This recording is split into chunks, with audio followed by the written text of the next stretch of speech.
नात्मा ईक्षु नयनमवतारं नयतु मे। अणुव्रत अनुशास्त्रा आचार्य श्री महाश्रमण जी के चरणों में सब भक्ति वंदन।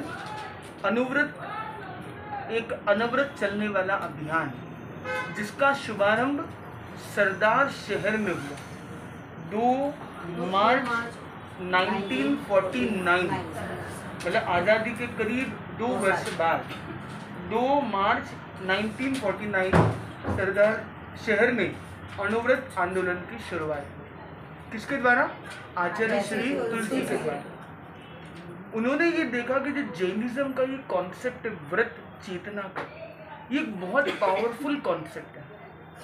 जहाँ हम देखते हैं श्रावक के 12 व्रत, 5 अनुव्रत, अहिंसा, सत्य, अस्तेय, स्वदार, संतोष और परिग्रह, परिमाण, अल्प परिग्रह कि ये जो 5 व्रत श्रावक लेता है, जिसको 5 अनुव्रत कहा जाता है, और 7 शिक्षा व्रत दिशा परिमाण से लेकर अतिथि संविभाग तक, ये जो 12 व्रत का जो कॉन्सेप्ट है वो कहीं ना कहीं हमारे सेल्फ कंट्रोल, सेल्फ डिसिप्लिन को बढ़ाता है। और जब आदमी आत्मानुशासन में रहता है तो उसे दूसरों के द्वारा अनुशासित करने की जरूरत नहीं होती। जब अंग्रेज देश को छोड़ के चले गए, देश आज़ादी को प्राप्त हुआ, आज़ादी के साथ अराजकता भी बढ़ने लगी। जब व्यक्ति अपनी मर्यादा, अपने नियम, अपनी जागरूकता, अपनी जिम्मेदारी को भी भूलने लगा, तब लगा कि जरूरत है ऐसे प्रकल्प की जिसके माध्यम से व्यक्ति संकल्प चेतना से जुड़े और सम्यक दिशा में चले। एक ऐसे समय में जब अणु बम गिराया गया था 1945, जो वर्ल्ड वॉर 2 का समय, और उसका एक रूप देखा गया कि एक अणु बम में भी कितनी शक्ति है, पर वो शक्ति थी विध्वंस। और ये अनुव्रत है वो विकास का मार्ग, विश्वास का मार्ग, जब सब लोग साथ में रहते हुए कैसे पीसफुल को एग्जिस्टेंस ला सके। इसके लिए अनुव्रत का प्रकल्प आचार्य श्री तुलसी ने 2 मार्च 1949 सरदार शहर में दिया। इसके साथ साथ उन्होंने जो श्रावक की 12 व्रत का कॉन्सेप्ट है, साधु के महाव्रत यानी व्रत चेतना का कॉन्सेप्ट है, उसको कैसे हर मानव मात्र तक पहुंचाया जाए। अगर हम जैनिज्म के 12 व्रत ले जाएंगे तो हर व्यक्ति उसको एक्सेप्ट करे न भी करे, पर उन्होंने व्रत को एक अलग पैकेजिंग में अनुव्रत के कॉन्सेप्ट को डेवलप किया, जो जैन और अजैन दोनों कर सके। कैसे एक एनलाइटेंड सिटीजनशिप हो, रिस्पॉन्सिबल सिटीजनशिप डेवलप हो, जहाँ हर व्यक्ति, हर मानव अपने अंदर मानवता का विकास जरूर करे। तो मानवता की दृष्टि से जो जरूरी थे, ऐसे 11 नियमों को उन्होंने प्रस्तुत किया, जो समय समय पर रूपांतरित होते हुए, परिमार्जित होते हुए आज हमारे सामने हैं। तो ऐसे 11 नियम। संचेत जी, आपने ये स्थान दिया था? हाँ, नहीं कोई संत कहे वो ठीक है, अपने एक बार के लिए एक ही रखते हैं अपने फिक्स। तो यहाँ पे हम देखते हैं 4 प्रकार की हिंसाओं के ऊपर चिंतन और विचार किया गया। एक है आरंभजा हिंसा, दूसरा है उद्योगजा, तीसरा है प्रतिरक्षात्मक, और चौथा है संकल्पजा। जब हम ये कहते हैं साधु के लिए अहिंसा, तो साधु के लिए सर्व अहिंसा की बात, कंप्लीट अहिंसा में वो रहे। पर एक गृहस्थ है, एक श्रावक है, उसके लिए अहिंसा महाव्रत नहीं, अहिंसा अनुव्रत का कॉन्सेप्ट है। मतलब यथासंभव हम अहिंसक रहे। कुछ जगह पर हिंसा होती है जिससे ज़्यादा कर्मों का बंधन होता है, कुछ जगह हिंसा होती है पर वहाँ सघन कर्मों का बंधन नहीं होता है। तो जब संकल्प जब हिंसा होता है, मतलब जानबूझकर किसी को मारना, जानबूझकर किसी को सताना, बिना किसी मुख्य प्रयोजन के, राग द्वेष के कारण, आवेश के कारण आदि आदि में जो हिंसा की जाती है, इसका अनिवार्यतः हमें निवारण करना चाहिए, वह है संकल्पजा हिंसा। इसलिए जो एक गृहस्थ व्यक्ति को भी कहा जाता है कि ये तुम अहिंसा का क्रम रखो, हिंसा का त्याग करो, ये त्याग करो, वो मेन उसका संदर्भ है कि संकल्पजा हिंसा न करो। पर एक होता है ऑफेंसिव वायलेंस, एक है डिफेंसिव वायलेंस। एक डिफेंस के अंदर जो बॉर्डर पर जो व्यक्ति खड़ा है वो अपनी देश की रक्षा की प्रयोजन से वो डिफेंस में भी वो बोले या तो मरेंगे या मारना हो, अगर मारेंगे नहीं तो हम मरेंगे। तो सामने वाले के प्रहार से अपनी रक्षा करने के लिए डिफेंस में भी वायलेंस हो जाती है। तो वो वायलेंस क्या है? प्रतिरक्षा। तो प्रतिरक्षा का निषेध अनुव्रत में नहीं किया। उद्योग या हिंसा, जो व्यक्ति व्यवसायी है, व्यापारी है, उसको अपना व्यापार चलाना होता है, गृहस्थ धर्म गृहस्थ कर्तव्य के नाते भी वो बहुत सारे कार्य करता है। तो वो कार्य क्या है? उद्योग या हिंसा। और वैसे आरंभ या जैसे खाना बनाना है, ये जो मेन प्रोसेसिंग है जिसमें आदमी को क्रियाएं लगती है, वो क्रिया भी गृहस्थ के लिए अपेक्षित हो सकती है समय समय पर। तो ये आरंभ जा हिंसा। तो आरंभ जा, उद्योग जा, प्रतिरक्षा, ये चार तीन तो जनरल गृहस्थ को रोकना थोड़ा सा कठिन है उसके लिए, पर संकल्प जा हिंसा का वो निवारण काफी हद तक कर सकता है। इंटेंशनल किलिंग से तो हमें बचना ही चाहिए। यह आध्यात्मिक दृष्टि से भी और सामाजिक दृष्टि से भी, दोनों दृष्टि से ये बड़ा इंपॉर्टेंट रोल पर है। तो ये चार प्रकार की हिंसा के नाम आपको स्मृति में रहे। पहला है आरंभजा, तो आरंभ से लेकर संकल्प तक, तो आरंभ, उद्योग, प्रतिरक्षा और संकल्प, ये चार प्रकार की हिंसा बताई गई, जिसमें संकल्प जा हिंसा को हमें त्याग करना चाहिए और आरंभ जा हिंसा का परिमार्जन, नियमन, जितना उसको कंट्रोल कर सकते हैं कोशिश हमें करते रहना चाहिए, हर गृहस्थ को भी करना चाहिए। आगे चलते हैं। ये दुख, समाज में संसार में व्यक्ति दुखी है, तो दुख का कारण क्या? तो प्रभु महावीर कहते दुख का कारण मेन राग और द्वेष, ये दुख का मूल कारण है। और राग द्वेष में आदमी हिंसा करता है, आक्रमण करता है, गलत चीजें भी करता है। तो दुख का कारण है राग और द्वेष, दुख का कारण है हिंसा, सॉल्यूशन है अहिंसा। दुख का कारण है राग द्वेष, सॉल्यूशन है आत्मानुशासन, अपना सेल्फ डिसिप्लिन हम डेवलप करें, खुद पर अनुशासन विकसित करें। तो दुख का कारण क्या है? राग और द्वेष। सॉल्यूशन क्या है? आत्मानुशासन, आत्मा का अनुशासन करें। सॉल्यूशन है अहिंसा, हम हिंसा का निवारण करें, हम अहिंसा में रहें, न किसी को कष्ट देंगे तो हमें भी लाइफ में कष्ट कम आएगा। तो हम किसी को कष्ट न दें, किसी को किसी प्रकार की हिंसा से हम न जुड़े, ये हमें प्रयास करते हैं। इस अहिंसा को विकसित करने के लिए हमें हिंसा को भी समझना है कि आखिर हिंसा की जड़ कौन है, हिंसा क्यों हो रही है, हिंसा क्यों की जा रही है। तो उसके तीन कारण बताए गए, बड़े कारण। पहला है अज्ञान। हिंसा का सबसे बड़ा कारण क्या है? अज्ञान। उसे पता ही नहीं है, अगर इसको पता ही नहीं कि ये जीव है। कितने लोग खुले मुंह बोलते हैं जीव हिंसा होती है, उन्हें पता ही नहीं कि वायुकाय में भी कोई जीव होते, उनका अज्ञान है।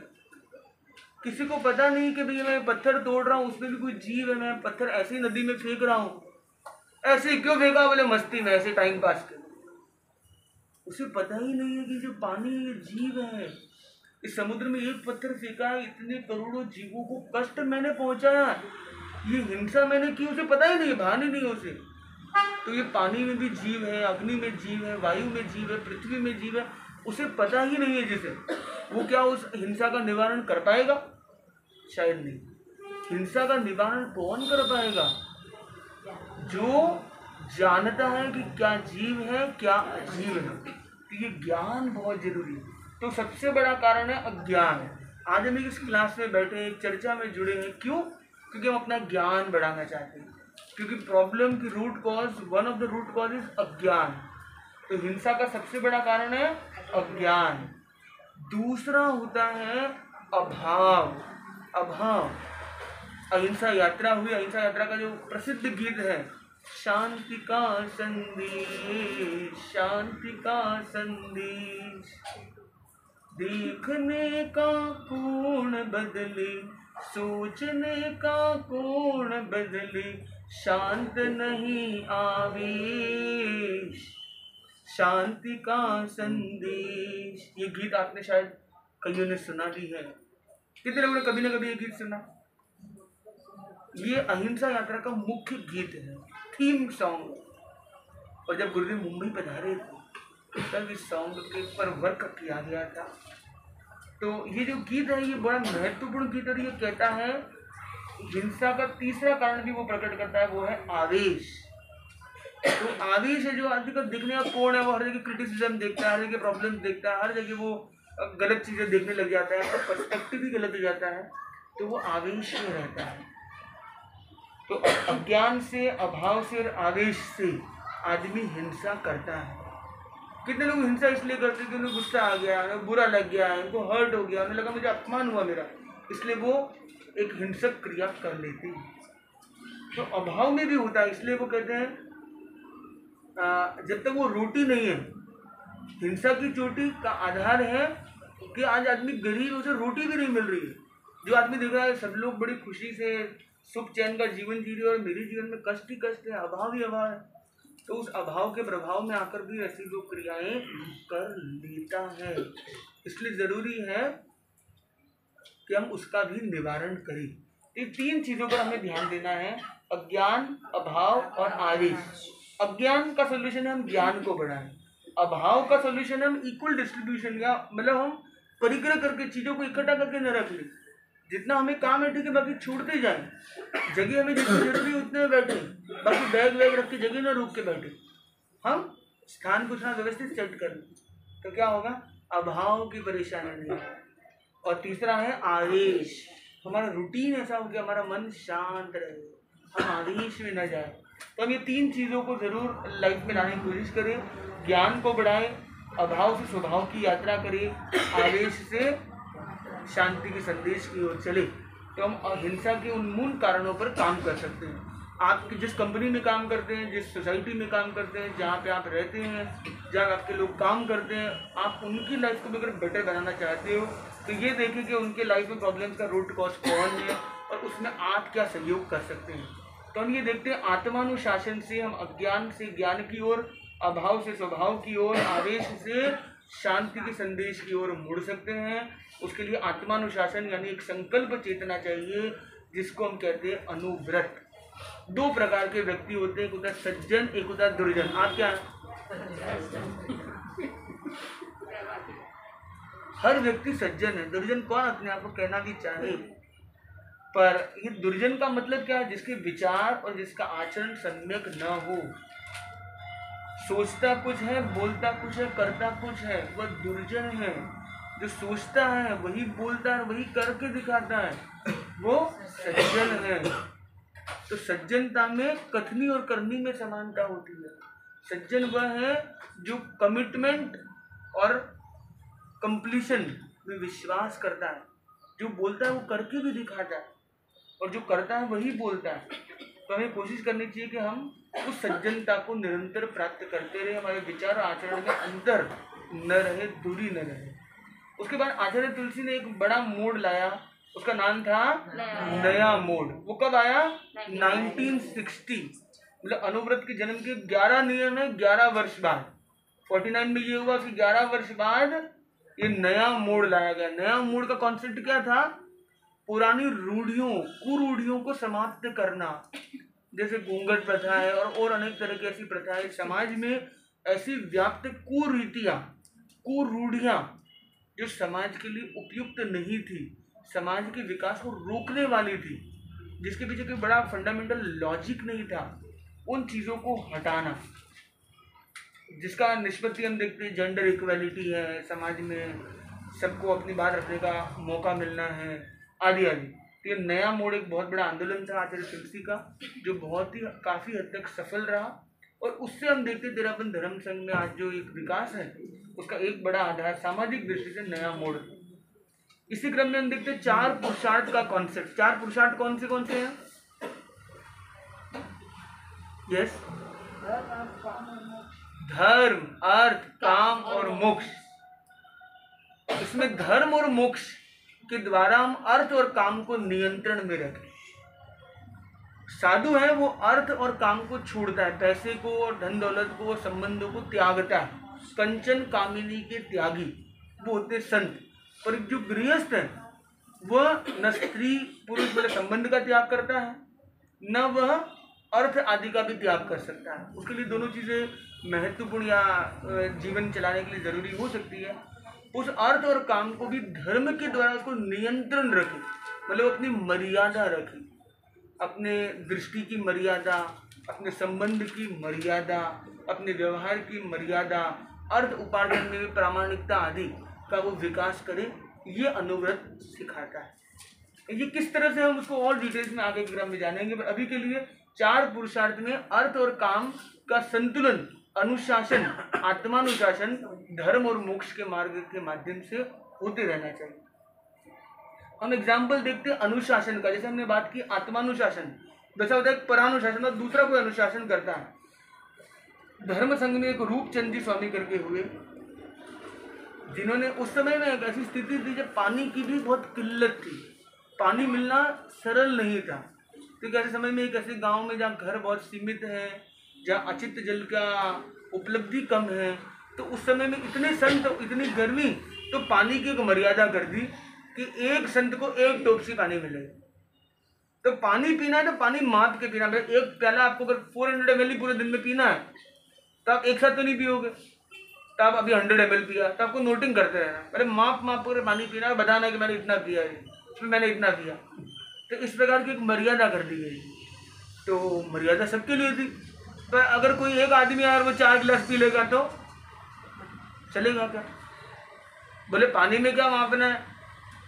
तो बोला कि भाई अभी अपनी जो मर्यादा बनाई गई है, अभी जो अपन ने आज के लिए एक नियम रखा, सभी संतों के लिए कॉमन नियम रखा कि भाई अपने इतने संत हैं और गर्मी भी है, पर पानी की उपलब्धि कम है, तो ऐसे में हम पानी का विवेक रखेंगे, मर्यादा से ही लेंगे।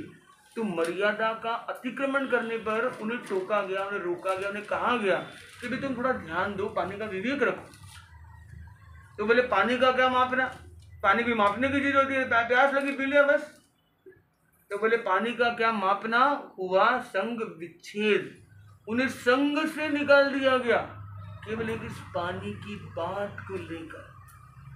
ये तेरापंथ के इतिहास का ये प्रसंग हमें कहता है कि आत्मानुशासन कितना जरूरी है। पानी की प्रॉब्लम नहीं है, सिचुएशन की बात है। उस सिचुएशन, गिवन सिचुएशन में पानी लाइफ सेविंग हो सकता है। तो उस अनुशासन के अंदर रहना बड़ा महत्वपूर्ण होता है। तो ये एक स्टोरी पानी के प्रसंग में बताई गई कि पानी के प्रसंग में भी अनुशासनहीनता को संघ में एक्सेप्ट नहीं किया। दूसरा है वृक्ष। तो वृक्ष को उदाहरण दिया। वृक्ष आपको आपके खास कौन है? सबसे ज्यादा चिंता माँ किसकी करती है? बच्चे। तो जैसे बच्चे होते हैं वैसे ही पुत्र की तरह है वृक्ष। वृक्ष हमारे लिए पुत्र की तरह रहे। जैसे बच्चे की सुरक्षा और बच्चे को कष्ट ना हो इसका हम विवेक रखते हैं। तो यहाँ पे हमें ध्यान देना है कि एक गृहस्थ को, एक श्रावक को, एक देशवासी को ध्यान देना चाहिए कि पर्यावरण हमारे पुत्रों की तरह है। पुत्र है वही बुढ़ापे में पिता का, माता का ध्यान रखेंगे, एक कल्पना रखी जाती है। वैसे ही ये वृक्ष है वही हमारे लंग्स के लिए, हमारी श्वास के लिए, हमारे वातावरण पर्यावरण के लिए रक्षा कवच। इसलिए किसी हालत में उसको कष्ट न हो, उसकी हिंसा करने वाले हम न बने। तो वृक्ष को न उखाड़े हम, वृक्ष अनावश्यक तोड़े ना हम, इसका हमें पर्यावरण चेतना का भी ध्यान रखना चाहिए। तो कुछ इंपॉर्टेंट बिंदु मैंने शेयर किए। अब हम देखते हैं कि अनुव्रत के 11 नियम। अनुव्रत के 11 नियम को हम 3 श्रृंखलाओं में देख सकते हैं। पहली श्रृंखला है अहिंसा की ओर। पहला अनुव्रत के पहले 3 नियम है अहिंसा की ओर। पहला है मैं वध नहीं करूंगा, संकल्प पूर्वक किसी प्राणी का वध नहीं करूंगा। उसके 2 उपनियम भी हैं, मैं आत्महत्या नहीं करूंगा, मैं भ्रूण हत्या नहीं करूंगा। तो ये संकल्प पूर्वक वध न करना। तो किसी को मारा तो नहीं पर किसी पर आक्रमण किया। दूसरा नियम है कि मैं किसी पर आक्रमण नहीं करूंगा, तोड़ फोड़ मूलक प्रवृत्ति में भाग नहीं लूंगा। तो ये दूसरा नियम हो गया। तीसरी बात आ गई, तीसरे में तोड़फोड़ के, दूसरे में आक्रमण नहीं करूंगा, तीसरे में हिंसक तोड़फोड़ नहीं करूंगा।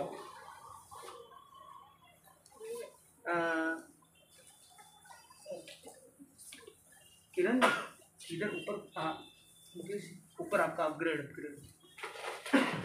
का समय आ गया। तो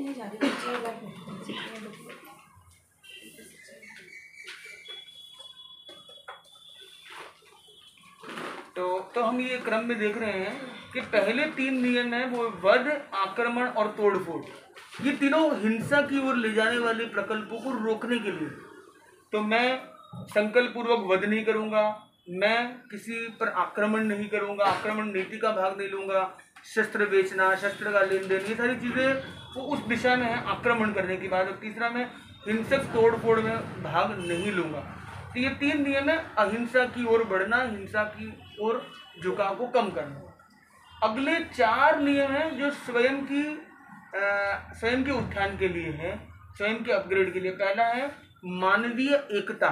मैं मानवीय एकता में विश्वास करूंगा, मतलब मैं किसी को अछूत, किसी को जाति से ऊपर नीचे ये सब नहीं करूंगा। ये तो उच्च जाति का, ये तो नीच जाति का है, ये तो अछूत, ऐसे बात ही नहीं करने का, ऐसे सब हमें नहीं करना चाहिए। मानवीय एकता। दूसरा है धार्मिक सहिष्णुता। आदमी जाति पाति से अलग करता है, ये धर्म संप्रदाय से अलग करता है। तो धार्मिक सहिष्णुता का मतलब हर व्यक्ति को अपना धर्म करने का स्कोप होना चाहिए। कोई किसी धर्म को मानता है, वो आपका धर्म नहीं मानता है, तो उसमें आपको प्रॉब्लम नहीं होनी चाहिए। तू तेरा जाने, तेरे को जो अच्छा लगता है। हम अपने धर्म को प्रस्तुति दे, एक अलग बात है, पर धर्म के लिए किसी को दबाव न दे। तो धार्मिक सहिष्णुता ये भी बड़ी महत्वपूर्ण चीज है। तीसरा है व्यापार में होता है तो प्रामाणिकता, कि हम प्रामाणिकता रखें, झूठा तोल माप, आधा किलो दे और बोले मैंने 1 किलो दे दिया था, इस तरह का लेन देन में अप्रामाणिकता, गोल्ड में, ये सब चीज़ों में काफ़ी अप्रामाणिकता की संभावना रहती है, उससे हम बचने का प्रयास करें।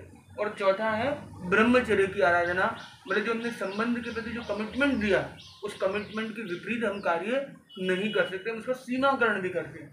ब्रह्मचर्य की आराधना में हम जो उसने एक नियम लिया, मतलब एक शादी की, एक व्यक्ति संबंध बनाया है, उस संबंध को भी वो कितना, उसमें भी संयम का परिचय दे सकता है। उसमें कुछ रात्रि, कुछ दिन ऐसे ब्रह्मचर्य की आराधना को और वो कैसे मोटिवेट कर सकता है।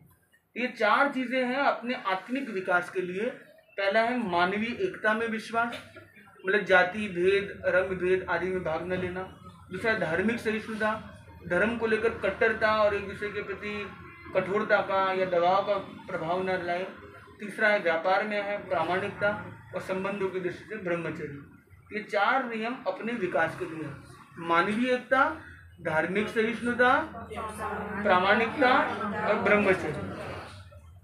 अगले जो 4 बिंदु हैं वो एक सामाजिक ढांचे की दृष्टि से हैं। समाज में चुनाव में अनैतिक कार्य न करना, कुरूढ़ियों को प्रश्रय न देना, व्यसन मुक्त रहना और पर्यावरण के प्रति सजग रहना। ध्यान से आप सुन पा रहे हैं। तो अंतिम 4 कौन से बताए हैं अभी? सामाजिक दृष्टि से चुनाव, कुरूढ़ी, व्यसन मुक्ति और पर्यावरण विवेक। तो ये क्या बोल रहे हो? गुलाबी कल किसके देंगे? रमीला जी। तो ये जो 4 बिंदु हैं उस पर हमें ध्यान देना है। तो ये इसको हम एक बार वापस क्विक रिवीजन में ले रहे हैं।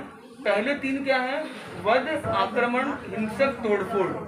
ये 3 बिंदु हैं। ये किसकी दृष्टि से है? अहिंसा की। दूसरा है अपने आत्म विकास की दृष्टि से 4 बिंदु हैं, मानवीय एकता, धार्मिक सहिष्णुता, प्रामाणिकता और ब्रह्मचर्य। और अंतिम 4 बिंदु है सामाजिक विकास की दृष्टि से चुनाव, कुरूढ़ी, व्यसन मुक्ति और पर्यावरण। तो ये हमने 3, 4, 4 ये 11 नियमों को समझने का एक प्रयास किया कि 11 नियम आपको क्लियर हुए। अब इसका एक एग्जैक्ट लाइन आपको याद न भी हो कोई दिक्कत नहीं, पर आपके ये 11 कीवर्ड्स आपको अच्छे से दिमाग में इंस्टॉल्ड होने चाहिए। आपको पूछा जाए कि भाई चौथा नियम क्या है, तो आपको क्या करना है? पहले 3, दूसरे 4 के ग्रुप में फर्स्ट बताना है, तो मानवीय एकता। तो इस तरह से हम ये 11 नियमों को एक अच्छे क्विक रिवीजन में रखें। हम प्रयास करें कि 11 नियमों का स्वाध्याय प्रतिदिन करें और आत्मचिंतन में ले कि मैं किसी का अनावश्यक संकल्प पूर्वक वध तो नहीं कर रहा हूँ, मैं आक्रमण की नीति में भाग तो नहीं ले रहा हूँ, उसे तोड़फोड़ तो नहीं कर रहा हूँ। ये अपने आप से अहिंसा को पुष्ट करने की दृष्टि से अपने आप से पूछते रहे और आसपास में भी दूसरों को सजग करने की कोशिश करें, प्रयास करें। आप बताइए 11 नियम कौन से हैं? पहले 3 कौन से हैं? पहले में वध, आक्रमण और हिंसक तोड़फोड़। तो हम जब जागरूकता रखेंगे, पूरा ध्यान तल्लीनता रखेंगे तो हम कितने अच्छे से आगे बढ़ सकेंगे। तो इस अणुव्रत को लेकर हमने 11 नियम पर चर्चा की, कुछ बुलेट पॉइंट्स पर हमने चर्चा की, हिंसा के 3 कारणों पर, हिंसा के 4 प्रकारों पर और इस मेन बुलेट पर, और पहले के 2 उपनियम आत्महत्या और भ्रूण हत्या का त्याग, ये हमने कुछ बुलेट पॉइंट्स आज अणुव्रत की क्लास में डिस्कस की है। किसी के मन में कोई प्रश्न जिज्ञासा हो तो तुरंत पूछ सकता है। रूपचंद जी स्वामी जो थे उनको संघ विच्छेद किया था या संघ विच्छेद किया था, राइट, हुआ था ना? हाँ, उनका हुआ था, राइट। तो उन्होंने नियम बनाया था या संघ विच्छेद उनका हुआ था उसको?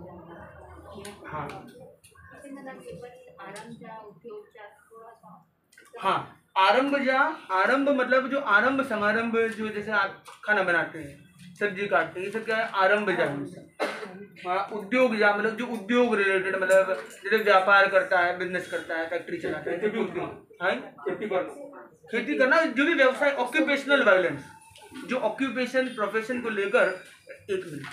और तीसरा है प्रतिरक्षा, मतलब अपने डिफेंस के लिए, और चौथा है दिवेश, चौथा है संकल्प जा हिंसा, कि हम जब जानबूझ के किसी को इंटेंशनल वायलेंस करें, जैसे गुस्से में आके किसी को चक्कू मार दिया, किसी को उंगली काट दी, किसी को झापड़ मार दिया, ये सारी जो चीज़ें हैं वो संकल्प जा हिंसा है।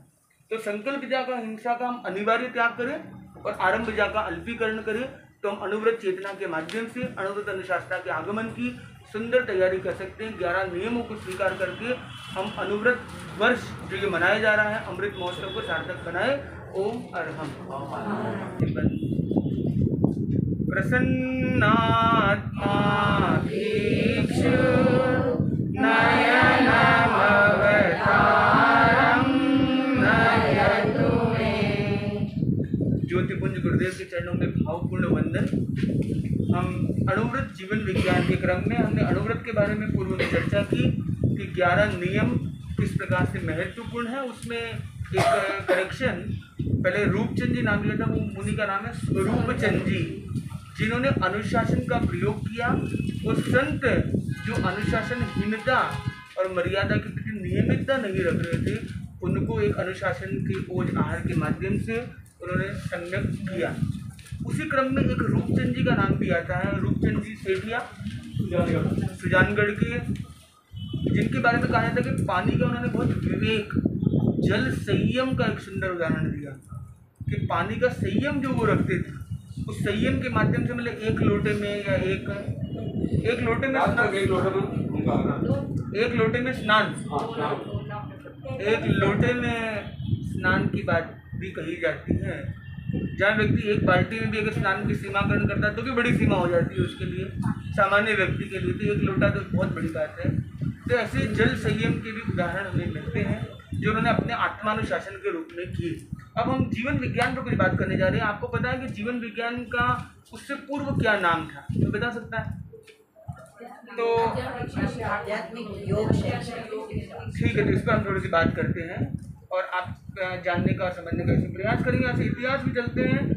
1978 का वर्ष का अंतिम सप्ताह तुलसी अध्यात्म नीडम जो लाडनू में स्थित है, वहाँ पर एक शिविर रखा गया था। उसकी लास्ट वीक दिसंबर, लास्ट वीक मतलब 25 से 31 दिसंबर का जो ये सप्ताह है, तो ये अध्यात्म योग नैतिक शिक्षा प्राध्यापक प्रशिक्षण शिविर।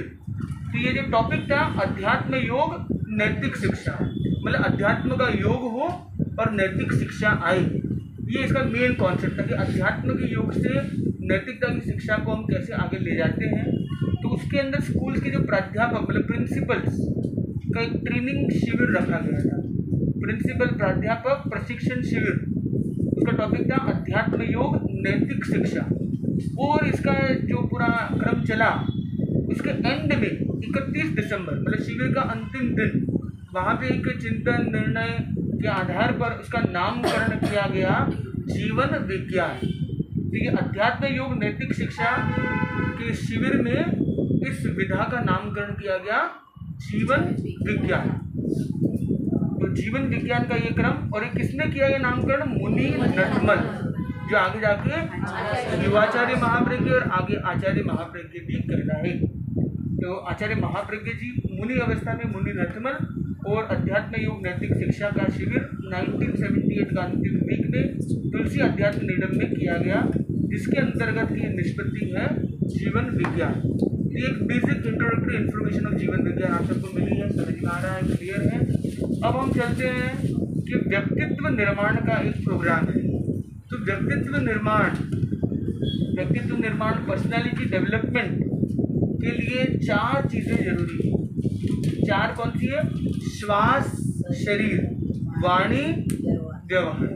तो हमारी वाणी और हमारा व्यवहार अच्छा हो, हमारा श्वास और हमारा शरीर संतुलित रहे, ये बहुत महत्वपूर्ण है। ये 4 मानक बताए गए व्यक्तित्व निर्माण के। इन 4 चीज़ों पर हमें वर्क करना चाहिए। हमारी श्वास पर, हमारा श्वास का संयम, जो हम श्वास को अगर दीर्घ बनाते हैं तो हमारी जिंदगी की गहराई और अच्छी बन जाती है, हमारा सेल्फ कंट्रोल बढ़ता है। हमारा शरीर से में कैसे बैठना है, कैसे चलना है, कैसे बोलना है, आदि आदि, क्या बोलना है, ये हमारी वाणी बड़ी महत्वपूर्ण है। और कैसा हम व्यवहार लोगों से करते हैं, कटु कलुष व्यवहार तो नहीं करते। ये हमारे व्यक्तित्व को सुंदर बनाने के लिए 4 मानदंड की हमने बात की। आगे हम देखते हैं कि परीक्षादान में जीवन विज्ञान के अंतर्गत कई बिंदुओं पर चर्चा की गई है, जिसमें कुछ मुख्य इस प्रकार से हैं जो हम यहाँ पे देख रहे हैं। पहला है ध्वनि, महाप्राण ध्वनि, संकल्प। फिर है व्यायाम, हम मतलब योगासन करते हैं, आसन, प्राणायाम, ध्यान, ये जो क्रम है। तो आसन मतलब व्यायाम, श्वास कायसर, श्वास यानी प्राणायाम, कायसर यानी ध्यान, प्रेक्षा, शरीर विज्ञान, शरीर, मन और भाव का स्वास्थ्य। तो जनरली स्वास्थ्य होता है, हम शारीरिक स्वास्थ्य पर ध्यान देने वाले बहुत लोग होते हैं, मानसिक पर कुछ देते हैं, और भावात्मक सबसे महत्वपूर्ण होता है। तो शारीरिक, मानसिक और भावात्मक स्वास्थ्य के विकास के लिए जीवन विज्ञान का महत्व।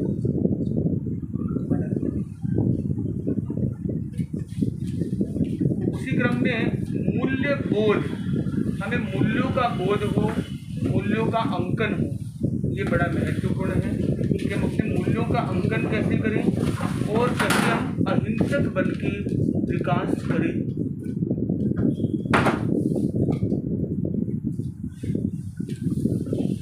तो हमने ये देखा कि इसमें जगह जगह पर इन बिंदुओं पर ध्यान दिया गया है। तो हमने वापस एक बार रिपीट कर रहे हैं, ध्वनि, महाप्राण ध्वनि, संकल्प, व्यायाम, श्वास, कायोत्सर, प्रेक्षा, शरीर विज्ञान, शरीर, मन और भाव का समग्र स्वास्थ्य, मूल्यों का बोध और अहिंसक जीवन शैली। तो ये जो क्रम है, ये हमारा जीवन विज्ञान के मुख्य कुछ बिंदु यहाँ पे रखे। एक प्रश्न आता है कि अणुव्रत, परीक्षादान, जीवन विज्ञान, इन चीज़ों में क्या अंतर है और कैसे इन तीनों की क्या अलग अलग अपेक्षाएं हैं। इसको लेकर ये 3 लाइन से जो सभी को याद अच्छे से करनी चाहिए, वो है नैतिक मूल्यों पर फोकस करता है वो अणुव्रत, मानवीय मूल्यों पर करता है परीक्षा ध्यान, और भावनात्मक मूल्यों पर जीवन विज्ञान।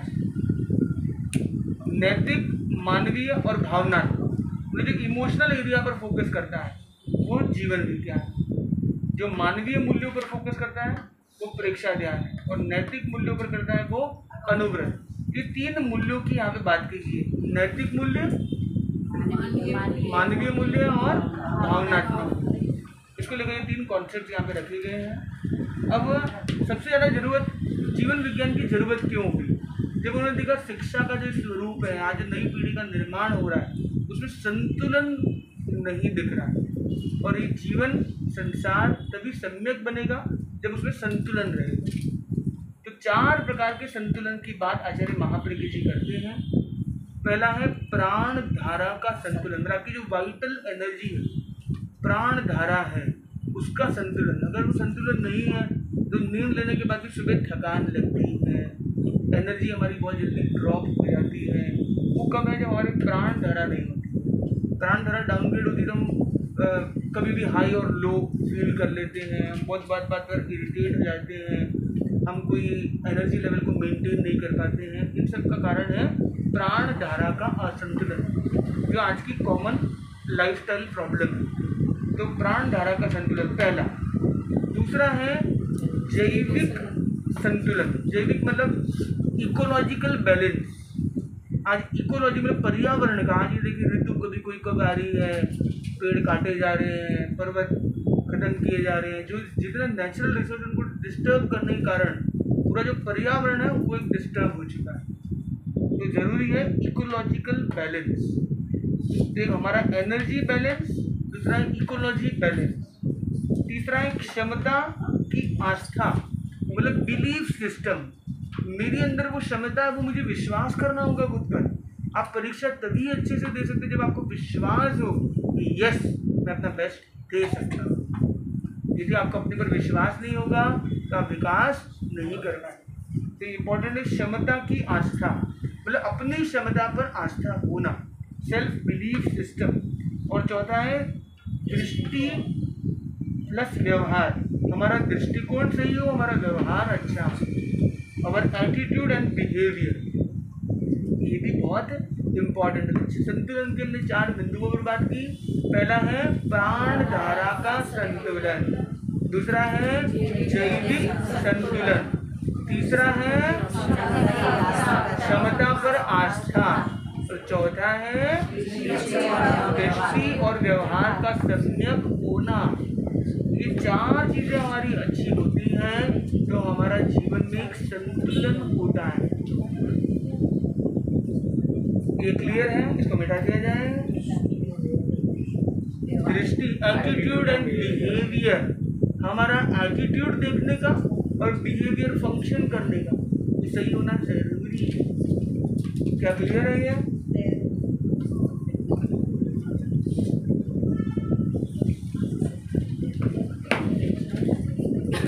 कोई प्रश्न इसके बारे में तो कोई पूछ सकता है थोड़ा ऊपर पास।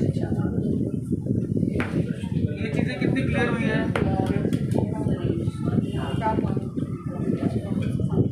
इस पॉइंट्स को अब आप इसको देखे बिना आप बोल सकते हैं, इसको देख के भी बोल सकते हैं। जीवन विज्ञान का नामकरण आचार्य तुलसी ने किया था 30-40 नामकरण सिर्फ। हाँ, नामकरण किसने किया? आचार्य महाप्रज्ञ जी ने किया। और हाँ, बात सुनो सुनो सुनो, इसकी नामकरण और संज्ञा में क्या फर्क है? संज्ञा कोई नाम कहते हैं, नाम कोई संज्ञा कहते हैं।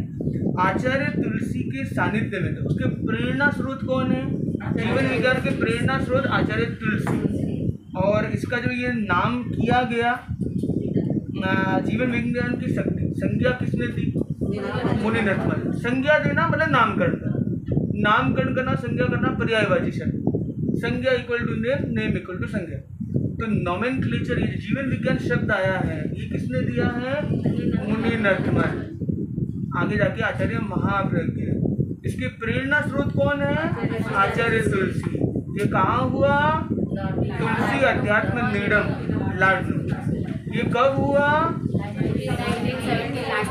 1978 दिसंबर लास्ट वीक। इसका नामकरण कब किया गया? कौन सी तारीख को? 31 दिसंबर।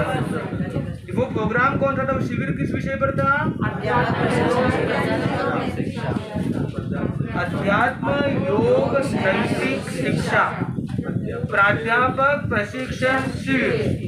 ठीक है, क्लियर? इजी कि नॉट इजी? क्लियर? हाँ, अभी की बात है, फिर कभी की बात नहीं है, अभी में जो जीना है।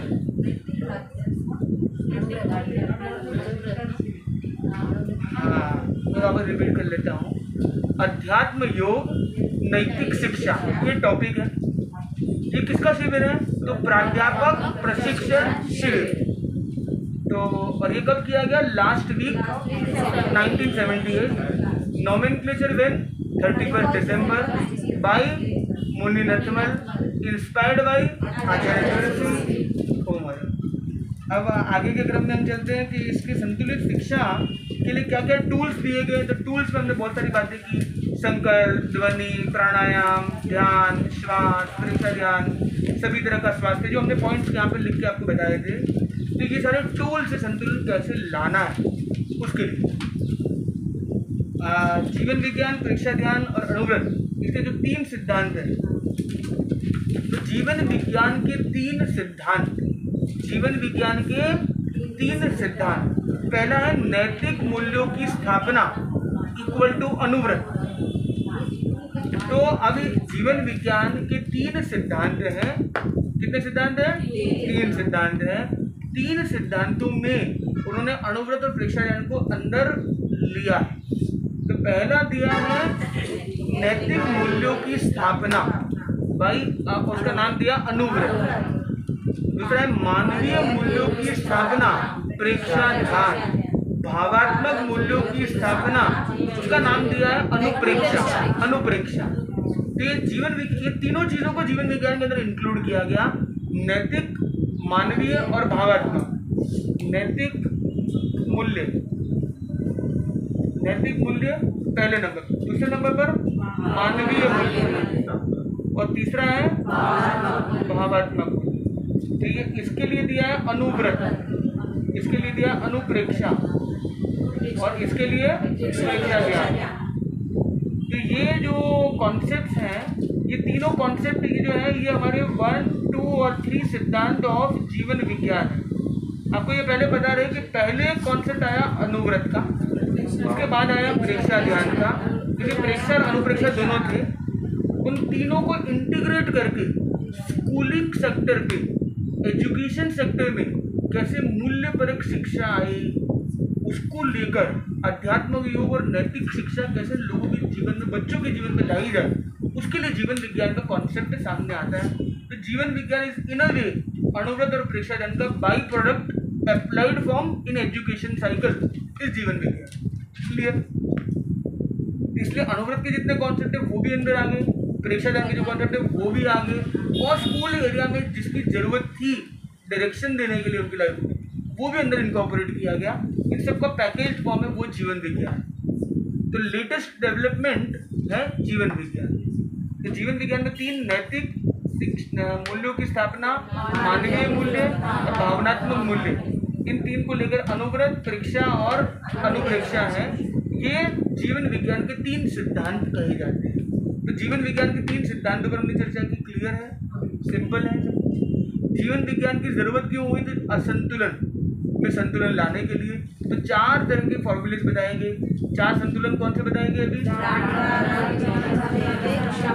पहला प्राण धारा, दूसरा जैविक संतुलन, तीसरा क्षमता पर आस्था, चौथा दृष्टि और व्यवहार को संयत कर।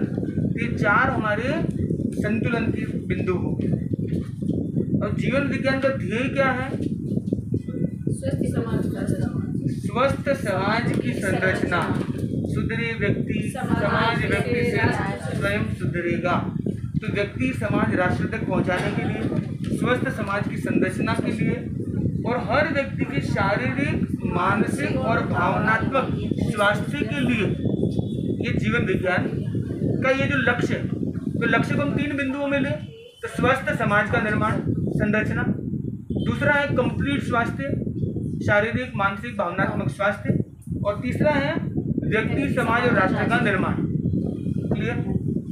3 चीजें क्लियर? वापस रिपीट करनी चाहिए। हाँ, करिए रिपीट।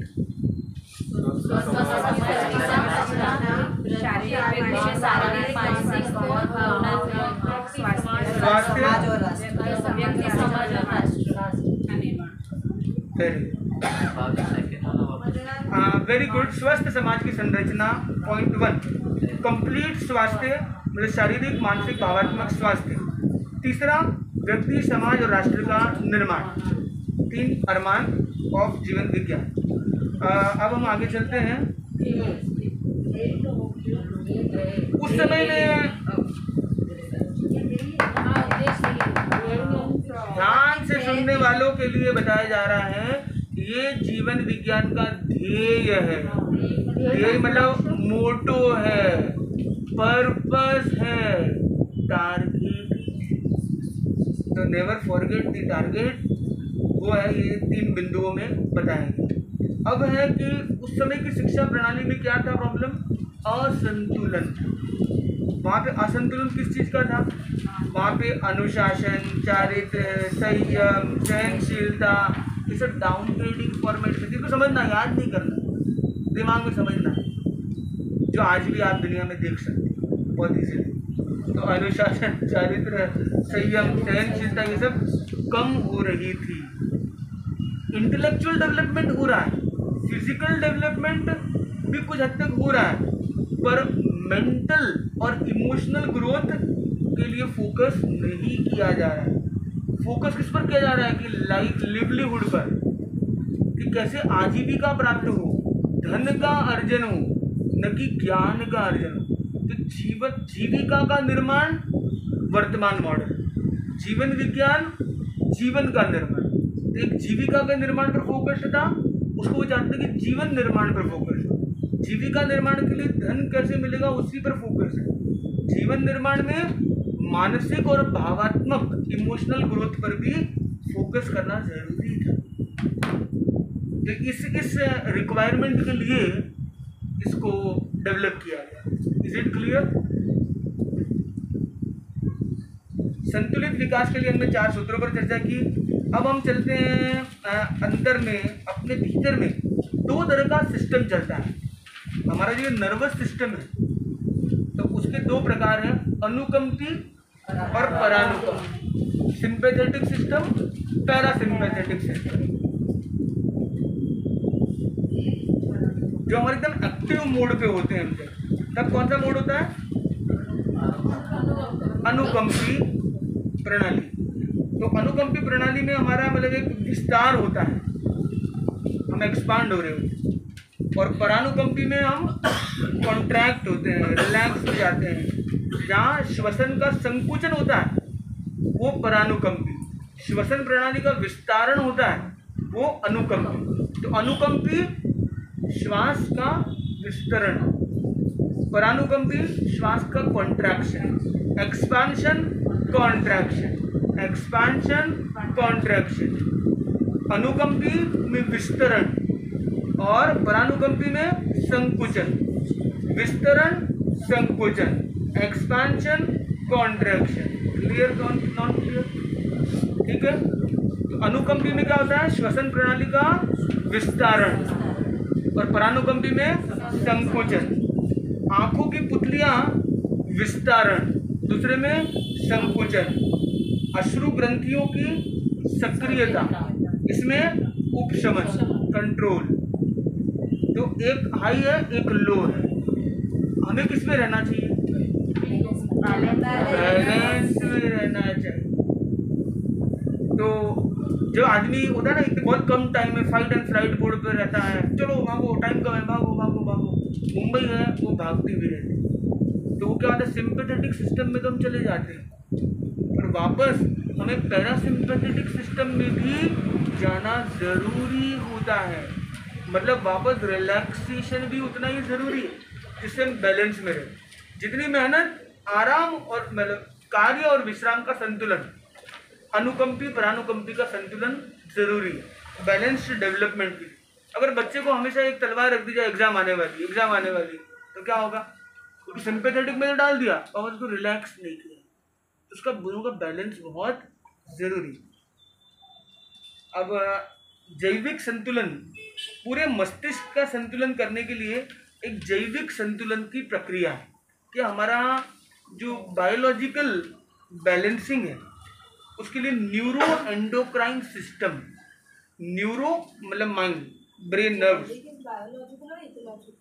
इकोलॉजिकल पर भी आते हैं। पहले हम बायोलॉजिकल को समझते हैं।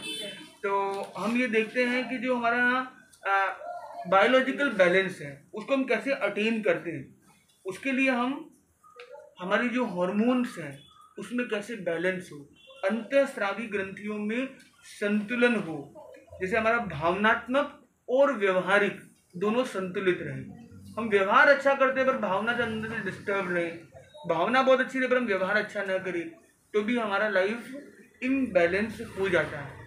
तो कैसे हम पॉजिटिव भावों में रहे, हमारे हार्मोन्स संतुलन में रहे, हमारा व्यवहार संतुलित रहे, हमारी ग्लैंड्स का सिक्रीशन संतुलित रहे, तो हम संतुलित जीवन में रहेंगे। उसके लिए पॉजिटिव थिंकिंग चाहिए कि नेगेटिव थिंकिंग चाहिए? थोड़ा देर पॉजिटिव, थोड़ा देर नेगेटिव, तो बैलेंस हो जाएगा। कैसा होगा? तो पॉजिटिव थिंकिंग से वो बैलेंस हमारा अटेन होता है, तो हम उन नकारात्मक भावों को छोड़ें और सकारात्मक भावों में रहें। अब जब ये नाड़ी तंत्र का संतुलन करेंगे, मतलब आपका नर्वस सिस्टम जिस पर हम बात कर रहे हैं, पहले हमने सिंपैथेटिक, पैरासिम्पैथेटिक, अनुकंपी, परानुकंपी की बात की।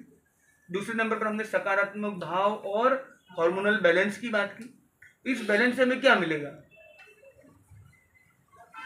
बैलेंस से क्या मिलेगा? बैलेंस रहेगा। बैलेंस करने से सकारात्मक भाव बढ़ेंगे, नकारात्मक भाव घटेंगे, शरीर, मन, आत्मा, भाव का संतुलन स्टैब्लिश होगा। हमारी जो पूरे मेटाबॉलिज्म एक्टिविटी है, शरीर का प्रोसेसिंग सिस्टम है, वो स्मूथ होगा और हमारे नैतिक मूल्य भी ग्रो करेंगे। तो 5 आउटपुट्स हैं। हमारा बैलेंस सिस्टम, हमारा न्यूरो एंडोक्राइन की जो सिस्टम है, उसका बैलेंस होने से हमें 5 आउटकम्स मिलेंगे। कितने मिलेंगे? 5 आउटकम्स। एक, हमारी पॉजिटिव थिंकिंग बढ़ेगी, नेगेटिव थिंकिंग घटेगी। तीसरे नंबर पर नैतिक मूल्यों का विकास होगा। चौथे नंबर पर हमारे सभी तरह का संतुलन का विकास होगा। और हमारा 5वां, हमारा मेटाबॉलिज्म एक्टिविटी, मतलब जो हमारी बॉडी की प्रोसेसिंग सिस्टम है, वो भी अच्छी बनेगी। तो पहला है नेगेटिव, नेगेटिव जाएगा। दूसरा है पॉजिटिव आएगा। तीसरा है कॉम्प्रिहेंसिव ग्रोथ होगी। कॉम्प्रिहेंसिव के लिए अपन लिखते हैं यहाँ पे 360 डिग्री शॉर्ट में, मतलब शारीरिक, मानसिक, भावात्मक संतुलन का विकास होगा। तीसरा है नैतिकता, मतलब ये सारे हमारे मूल्य हैं, वैल्यूज हमारी बढ़ेगी। और 5वां है हमारी प्रोसेसिंग, जिसको हिंदी में कहते हैं चयापचय। चयापचय को इंग्लिश में कहते हैं मेटाबॉलिज्म, मतलब हमारी जो पाचन, मेटाबॉलिज्म मुझे नहीं पता। तो चयापचय की प्रक्रिया, मतलब हमारी जो मेटाबॉलिक एक्टिविटीज़ है, इन लेना और आउट करना, इसका एक बैलेंस आता है। आप देखिए, आपका अगर मूड अच्छा नहीं होता तो आपका डाइजेशन भी डाउन होता है, और जब डाइजेशन डाउन होता है तो आपका मूड भी अच्छा नहीं होता। वो इंटरकनेक्टेड है। तो वो प्रोसेस यहाँ पे 5वें में हमने बात की। ये 5 बातें हमने की। नेगेटिव घटना, पॉजिटिव वैल्यूज बढ़ना, 360 डिग्री मतलब है शारीरिक, मानसिक, भावनात्मक संतुलन का विकास होना, नैतिकता मतलब मूल्य हमारे अंदर बढ़ना, और हमारा चयापचय मतलब हमारा मेटाबॉलिज्म एक्टिविटी अच्छा होना। ये 5 आउटपुट्स हैं ऑफ बैलेंस। कि हमारा अगर नाड़ी तंत्र का संतुलन होगा तो ये 5 चीज़ें हमारी लाइफ में बढ़ेगी। इसी क्रम में हम देखते हैं जीवन विज्ञान के मुख्य अंग कितने हैं। ये बता सकता है? जीवन विज्ञान के मुख्य अंग कितने हैं? 7 स्टार। 7 स्टार कौन से हैं? शरीर, श्वास, प्राण, मन, चित्त, कर्म, भाव, लेश्य। तो ये सभी को याद है, ध्यान में है कि नहीं है? नहीं है तो वेरी गुड, बहुत अच्छी बात है। उस पर थोड़ी सी बात करते हैं एक बार। सबसे पहले तो एक ही होगा ना, 2 नहीं होगा, एक। तो पहला, सबके पास शरीर है यहाँ पे, ठीक है। शरीर है, शरीर चलाने के लिए हम क्या लेते हैं? श्वास लेते हैं। शरीर और श्वास। फिर हमारे पास क्या है? चित्त, मन, भाव। ये 3 चीजें हमारी इंटरनल स्टोरी बताती है कि हमारे अंदर चित्त है, हमारे अंदर भाव है, हमारे अंदर मन है। इसको हमें बैलेंस में रखना होता है। इसको भाव हमारे कैसे चल रहे हैं उसको हम समझते हैं लेशिया से।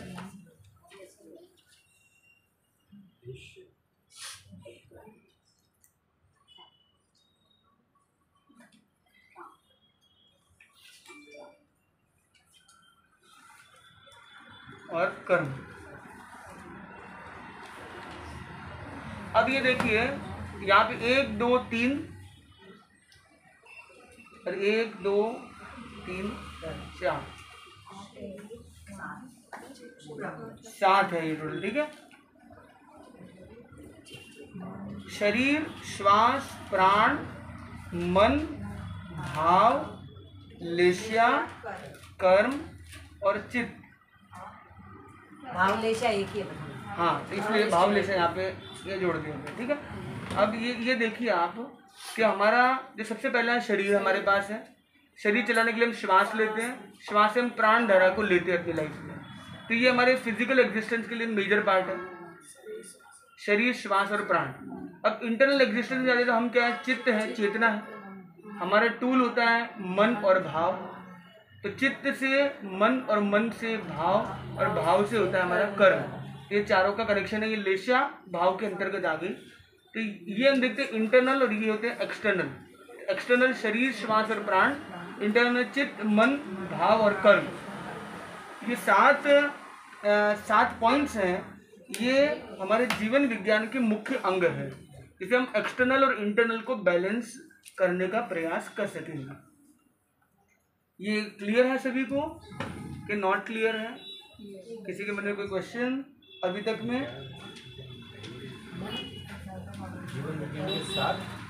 जीवन विज्ञान के ये 7 मुख्य अंग है। मतलब जीवन के बारे में जो बात करें तो जीवन का मतलब क्या, हमारी पूछेंगे तो बता, याद मत करिए, आपको याद मत, वो बेचारे जिनको याद है वही भूल जाएंगे। तो इम्पोर्टेंट है कि शरीर, श्वास और प्राण। तो अब एक बार बोलते हैं अपने शरीर, श्वास, प्राण, हम चित्त, मन, भाव और कर्म। ये 7 पॉइंट्स एकदम क्लियर है, इजी है। तो ये जो 7 पॉइंट्स है हमारे 7 अंग है। अब हम चलते हैं जीवन विज्ञान के मुख्य अंगों के विकास का साधन क्या है, तो हम इसको कैसे डेवलप करेंगे। अब ये मुख्य अंग तो हमने समझ लिए, इनको डेवलप कैसे करेंगे हम। तो शरीर देखो, आसन, प्राणायाम,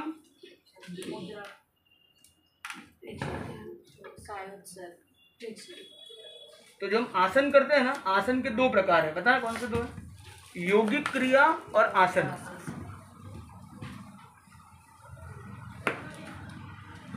योगिक क्रिया और आसन। फिर प्राणायाम। जब ध्यान में जाते, ध्यान के 3 लेवल हो गए। पहला है कायोत्सर, प्रेक्षा ध्यान और अनुप्रेक्षा। कायोत्सर, प्रेक्षा ध्यान, अनुप्रेक्षा। कायोत्सर, प्रेक्षा ध्यान और अनुप्रेक्षा। इसके पहले हमने बात की योगिक क्रिया, आसन और प्राणायाम।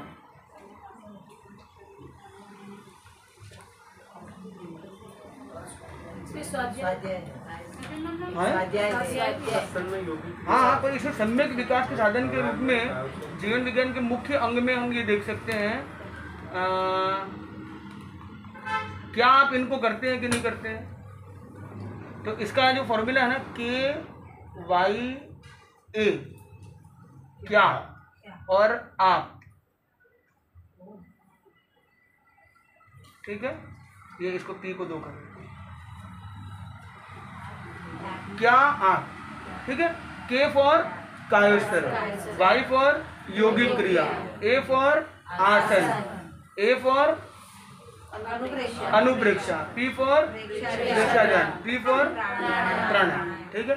तो क्या आप, इसको याद रखना है आपको। क्या आपके अंदर हमने 6 पॉइंट्स को इन्वॉल्व किया है, जो साधन है। हमें जीवन विज्ञान को लाइफ में लाना है, तो इसके 6 साधन यहाँ पे बताए गए हैं। आदि स्वाध्याय आदि और भी जुड़े जा सकते हैं, और मुख्य ये जो 6 साधन बताए गए, ये क्या है? सब साधन, टूल्स है, टूल्स। ये 6 साधन एकदम इजीली याद हो गए हैं सबको। क्या आप, पहले हमने 7 अंगों पर चर्चा की थी, 7 अंग। उसके पहले हमने चर्चा की 4 प्रकार के असंतुलन, 3 सिद्धांत, 4 असंतुलन के कारण, फिर 7 अंग, और यहाँ पे अभी 6 साधन। ये चर्चा की एकदम क्लियरली सबको दिमाग में सेट हो रही है। किसी के मन में कोई क्वेश्चन है तो पूछ सकता है, किसी को याद नहीं हो रहा तो भी बता सकता है। कंफ्यूजिंग लग रहे हैं कि इजी लग रहे हैं? हाँ जी बताइए। किसमें? क्या आपने क्या आप, ऐप है वो है। हाँ ऐप का जमाना चल रहा है अभी। क्या ऐप है ये? व्हाट्सएप। तो वर्ड्स का हिंदी कर दिया है क्या ऐप। तो क्या कायोत्सर्ग, योगिक क्रिया, आसन। कायोत्सर्ग तो आदमी गया, पहले वो चल के गया था, तो उसने पहले कायोत्सर्ग किया, फिर वो योगिक क्रिया की, फिर आसन की। आसन के बाद उसने क्या किया? अनुप्रेक्षा की, कि मैं आसन अच्छे से कर सकता हूँ, ध्यान में जा सकता हूँ। उसने प्रेक्षा ध्यान किया और प्राणायाम का प्रयोग उसके अंदर किया। सिंपल हो गया क्या ऐप। ये इजी है। ये सारे साधन बताए गए हैं जो जीवन विज्ञान में जो टूल्स को यूज़ किया जाता है आगे बढ़ने के लिए। इसी क्रम में जीवन विज्ञान का में कई अलग अलग बिंदु बताए गए हैं। ये एक अभिनव अवदान है, एक ऐसा अवदान है। एक अवदान का मतलब एक ऐसा एक प्रयोग है जिसके माध्यम से हम अपना ग्रो कर सकते हैं अपने आप को। अगर आपको ये पूछा जाए जीवन विज्ञान में के अनेक अवदान हैं, ये जीवन विज्ञान अवदान अपने आप में बहुत विलक्षण है, बहुत स्पेशल है। कैसे? How you will prove your point. अगर आपको ये कहा जाए तो आप इसके बारे में क्या क्या बोल सकते हैं। तो हमने नैतिक मूल्य, मानवीय मूल्य, भावनात्मक मूल्य की बात की। ये 3 पॉइंट्स को आप ले सकते हैं। फिर जो हमने 3 लक्ष्य बताए, स्वस्थ समाज संरचना का, तीनों तरह के स्वास्थ्य को अर्जित करने का, और व्यक्ति, समाज, राष्ट्र के निर्माण का, ये पॉइंट्स को भी आप अंदर ले सकते हैं। मैं मतलब क्विक रिकैप कर रहा हूँ और एक क्वेश्चन का आंसर आपको शेयर कर रहा हूँ कि आपको यदि पूछा जाए कि ओवरऑल जीवन विज्ञान के एग्जाम दे रहे हो, जीवन विज्ञान की पढ़ाई करो, जीवन विज्ञान से क्या मिलेगा भाई, तो आपके पास कुछ तो होना चाहिए बताने के लिए। तो आप ये 3 शिक्षा, 3 जो सिद्धांत हैं और 3 उसके जो टारगेट आउटकम है उसको आप शेयर कर सकते हो। उसके सिवाय हमने जो 4 संतुलन की बात की, जैविक संतुलन की बात, प्राण धारा के संतुलन की बात, अपने क्षमता पर श्रद्धा की बात, और दृष्टि को सम्यक करने की बात, व्यवहार को परिष्कार करने की बात, उसको भी आप इसमें जोड़ सकते हैं। साथ में आप ये भी कह सकते हैं कि एक शिक्षा का नया उपक्रम है, जो शिक्षा के अंदर जो असंतुलन था उसको संतुलित करने की दिशा में एक क्रम है। अपने अंदर के भावों पर आप जैसे बोल सकते हैं कि आपके अंदर पॉजिटिव भाव डेवलप करने का, जो हमने 5 उसके आउटकम्स पर बात की थी। पॉजिटिव भाव को बढ़ाना, नेगेटिव भाव को घटाना, नैतिकता पर निष्ठा को बढ़ाना, चयापचय की प्रक्रिया को ठीक करना। तो जितने हमने अलग अलग आउटकम्स लिए उनको आप इकट्ठा करके आप इसके 10, 20, 30 बुलेट पॉइंट्स बोल सकते हो easily. Right? Is it okay? तो जब आपको ऐसा आउट ऑफ द बॉक्स कोई क्वेश्चन आता है जिसमें ना आपको कारण पूछे जा रहे हैं, ना संज्ञा पूछी जा रही है, ना अंक पूछे जा रहे हैं, बोले वो इसके बारे में बताओ, पॉजिटिव्स क्या क्या, या सबको इकट्ठा करके आप बना सकते हो और सारे पॉइंट्स को अंदर इंक्लूड कर सकते हो। Is it okay? इजी? अब हम आगे चलते हैं। सकारात्मक भावना का व्यक्तित्व। सकारात्मक भावना अगर आपके व्यक्तित्व में आ जाए तो क्या प्रभाव मिलेगा? पॉजिटिव थिंकिंग होगी, राइट, और पॉजिटिव लाइफस्टाइल होगा, मेटाबॉलिज्म स्मूथ होगा। अब इसमें कुछ चीज़ें हम थोड़ा जोड़ लेते हैं, सारी चीज़ें रिवीजन में चली जाएगी। हमारा खुद पर विश्वास बढ़ेगा, हमारा उत्साह बढ़ेगा, हमारी सफलता भी बढ़ेगी। हमारे पर विश्वास होगा, हमारे अंदर उत्साह होगा तो हमारी सफलता मिलेगी। हमारे अंदर धैर्य बढ़ेगा, प्रसन्नता बढ़ेगी, निश्चिंतता बढ़ेगी, सहिष्णुता बढ़ेगी, हम तनाव मुक्त रहेंगे, तो हमारी अंदर आंतरिक शांति हमें मिलेगी। तो इंटरनल तो हमें क्या मिलेगा? पावर, हमें मिलेगा पीस, हमें मिलेगा progress. Peace, power and progress, ये 3P हम देख सकते हैं। Peace, power and progress. Progress यानी सफलता मिलेगी, पीस यानी मन की शांति मिलेगी, पावर मतलब अपनी शक्तियों का एक सुंदर एहसास आपको मिलेगा। नकारात्मक भाव कौन से हो सकते हैं? उससे व्यक्तित्व कैसे डाउन जाता है, कोई बता सकता है?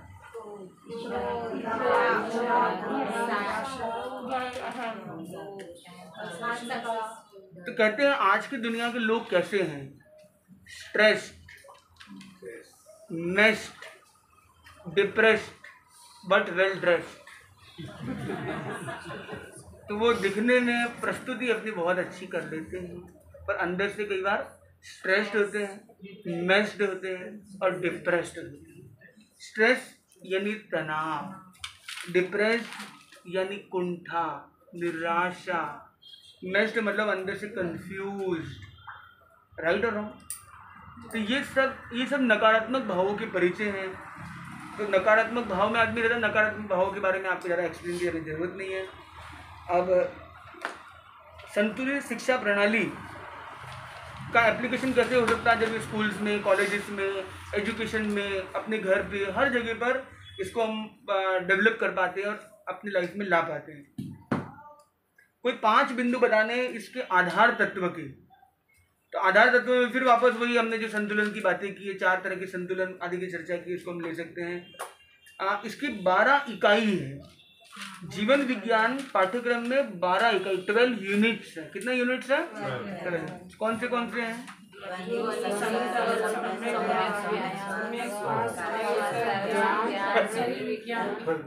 नहीं, आगे ऐसा है, कौन है पहले ये बता दीजिए। खाली एक को बताएंगे ना, एक बताए, एक बिंदु को सब बताए तो समझ में ज़्यादा आता है। कि सागर मंथन बहुत कॉमन है, पर हमें तो सबको मिला के ही लेना है। अलग अलग खाएंगे ना तो कितनी थालियाँ लगाएंगे? एक थाली में सारी चीज़ आ जाएगी, कंप्लीट थाली। तो अभी तक हमने जो बात की है, हम शॉर्ट में चलते हैं। 7 अंगों पर हमने चर्चा की, 4 प्रकार के संतुलन की बात की, 3 सिद्धांत की बात की, उसके आउटकम्स की बात की, हमने संतुलन की बात की। ये जो सारी बातें कही है वो एकदम इजी थी, सिंपल थी या बहुत डिफिकल्ट थी? इजी थी। अब सबसे पहले हमारी लाइफ में पर शब्द को हमें डिलीट कर देना है। पर और परंतु और ये किंतु, ठीक है? किंतु, परंतु और पर, ये 3 शब्दों को लगा दे चौक। अभी बताइए क्या है? लेकिन यूज कर सकते, लेकिन तो लेकिन, उसको भी कट कर दीजिए। लेकिन की जगह इसको ले को हटा के मुमकिन।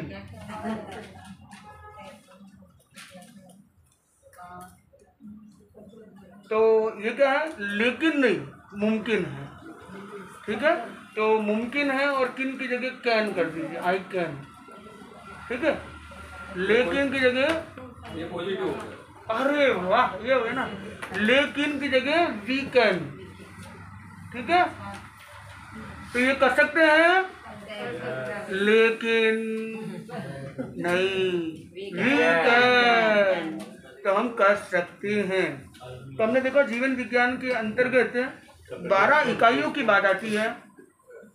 12 इकाई, 12 यूनिट्स। आपको पता हो जीवन विज्ञान का जो सिलेबस बना है उसमें 12 इकाई, 12 यूनिट्स बनाए गए हैं। 12 यूनिट्स के अंदर क्या क्या बातें एक बार एक शॉर्ट में आपको पहले शेयर करते हैं, फिर उस पर हम थोड़ा सा डिस्कस करेंगे, फिर समझने की कोशिश करेंगे। हमें हड़बड़ी नहीं करनी है, गड़बड़ी भी नहीं करनी है। सैद्धांतिक मतलब एक होता है थियोरी का पार्ट। अब ये लेकिन को मिटा देते हैं अपने।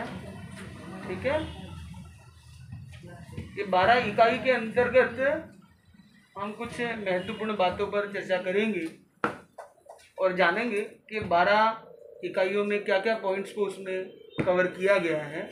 उसमें पहला है सैद्धांतिक, मतलब कोई भी चीज़ हम पढ़ते तो पहले थियोरी करते हैं, फिर उसका प्रैक्टिकल करते हैं, उसमें कुछ क्रिएटिविटी डालते हैं, कुछ प्रैक्टिस एलिमेंट को भी डालते हैं। तो theory, practical, creativity, practice. Theory, practical, creativity, practice. अगर हम थियोरी को नहीं समझेंगे तो हम कॉन्सेप्ट के अंदर नहीं उतर पाएंगे। तो पहले कॉन्सेप्ट को हम थियोरी को समझते हैं, तो उसको प्रैक्टिकल लाइफ में लाते हैं, उससे प्रैक्टिकल लाइफ में लाके उस पर क्रिएटिविटी करते हैं और उसका बार बार प्रयास, बार बार अभ्यास, बार बार प्रैक्टिस करते हैं, तो वो लाइफ का एक पार्ट बन सकता है। तो इस फॉर्मूले से वो 12 इकाई दी गई। 12 इकाई में पहला हमने जो स्टार्टिंग में बात की थी, ध्वनि। हमने पूरी बात पहले की हुई है, मैं कल एक बार वापस लिख रहा हूँ। ध्वनि, संकल्प, ध्वनि और संकल्प, फिर व्यायाम,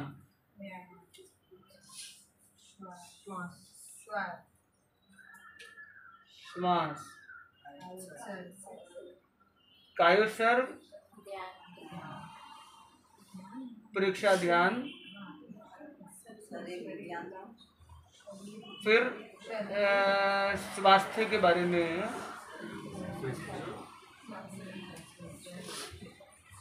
स्वास्थ्य के अंदर हमने शारीरिक स्वास्थ्य, मानसिक स्वास्थ्य, भावनात्मक स्वास्थ्य और मूल्य बोध, ये हमने पहले भी लिखे थे, सारे पॉइंट्स हमने डिस्कस भी किए थे स्टार्टिंग में। और अहिंसक जीवन शैली,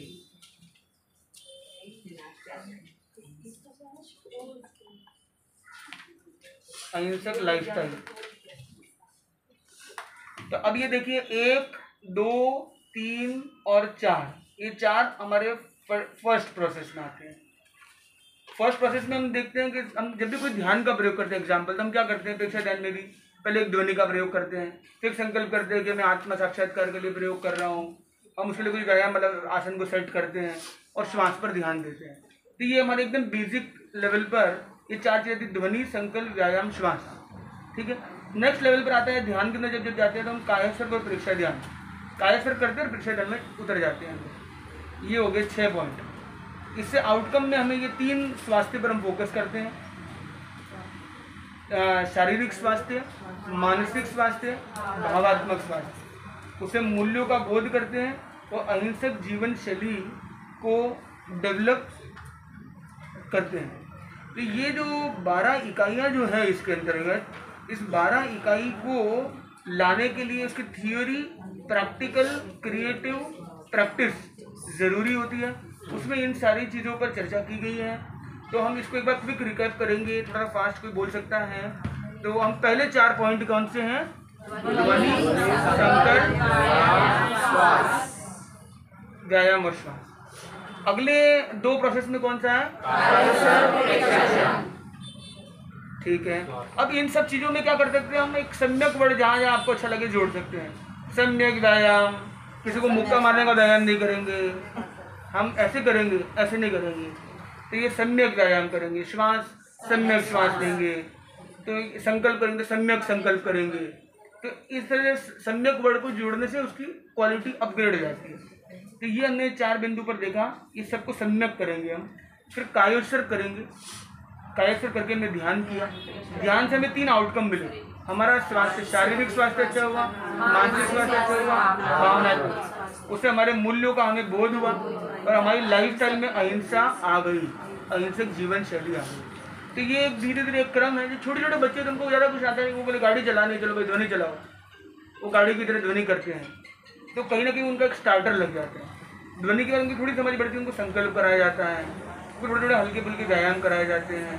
फिर श्वास के प्रयोग, श्वास के प्रयोग अच्छे होते तो उनको कायोत्सर अच्छे से करने जाता है। तो प्रेक्षा ध्यान में उतरते तो उनको स्वास्थ्य के बारे में अवेयरनेस दी जाती है, मूल्य वो समझ पाते हैं, तो अहिंसा उनके जीवन में आ जाती है। तो ये पूरी प्रोसेसेस में, तो 12 इकाइयों के अंतर्गत ये प्रोसेस के बारे में बताया गया, जो थियोरी, प्रैक्टिकल, क्रिएटिव प्रैक्टिस पर बेस्ड है। ये कॉन्सेप्ट्स में कोई किसी को कुछ याद करने में कठिनाई लग रही है या इजी लग रहा है, ये सिंपल है या डिफिकल्ट है? मतलब आप अगर देखेंगे ले देखे वो मेन चीज़ें बहुत लिमिटेड है, इसी को हम अलग अलग एंगल से थोड़ा सा देखने की कोशिश करते हैं। अब ये बताइए, जीवन विज्ञान को लेकर एक कॉम्पिटिशन रखा गया था, उसका नाम क्या था? एक कॉम्पिटिशन, उसका एक क्लब बनाया गया, उसका नाम मतलब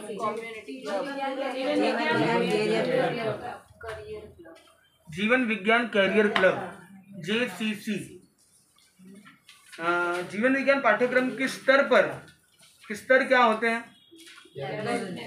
तो एक तो लेवल्स, बराबर, तो लेवल क्या हो सकते हैं? तो एक उसमें ग्रेजुएशन, पोस्ट ग्रेजुएशन, मतलब स्टडीज़ में वो नॉलेज करना। तो जीवन विज्ञान में जैन विश्व भारती अपनी यूनिवर्सिटी है जो 1992 से वहाँ पे इस्टेब्लिश्ड है। उसके अंदर BA, MA, PhD आदि आदि की जाती है। दूसरा है कि राजस्थान के कई ऐसे कॉलेजेस हैं, राजस्थान विश्वविद्यालय हैं, जहाँ पर कई कॉलेजेस में BA के सब्जेक्ट के रूप में भी जीवन विज्ञान पढ़ाया जाता है। तीसरा है कि इसका जो प्रारूप है, इसके अंदर 40% थियोरी है और 60% प्रैक्टिकल। ज़्यादा इम्पोर्टेंट क्या है? जो जीवन में आए, तो प्रैक्टिकल 60% है और 40% ही थियोरी पर इसमें फोकस किया गया है। इसके पाठ्यक्रम के 4 स्वरूप हैं। अब ये हमने जीवन विज्ञान का बहुत कुछ जान लिया है। हमने उसके सिद्धांतों के बारे में बात की, अंगों के बारे में बात की, इसके एप्लीकेशन, आउटकम, बैलेंस की ज़रूरत, इस पर हमने काफ़ी कुछ चर्चा अभी कर ली है। इकाइयों के बारे में बात की है, डिग्रीज की बात भी की है हमने। अब हम बात करने जा रहे हैं कि कहाँ 4 जगह जहाँ पे वो अप्लाई हो सकती है, इसको अप्लाई हम कहाँ कर सकते हैं। तो पहला है प्रार्थना सभा। प्रार्थना सभा का मतलब होता है असेंबली हॉल, जो हर स्कूल में संभवतः होता है। तो प्रार्थना सभा में जीवन विज्ञान। दूसरा है मतलब स्कूल्स में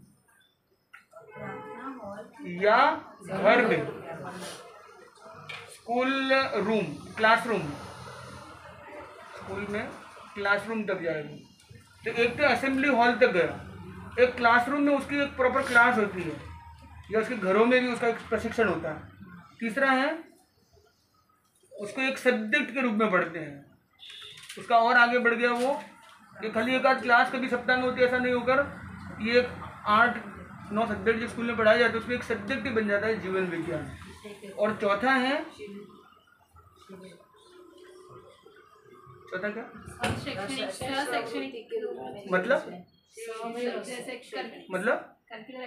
मतलब हाँ, एक एजुकेशनल एक्टिविटी के रूप में।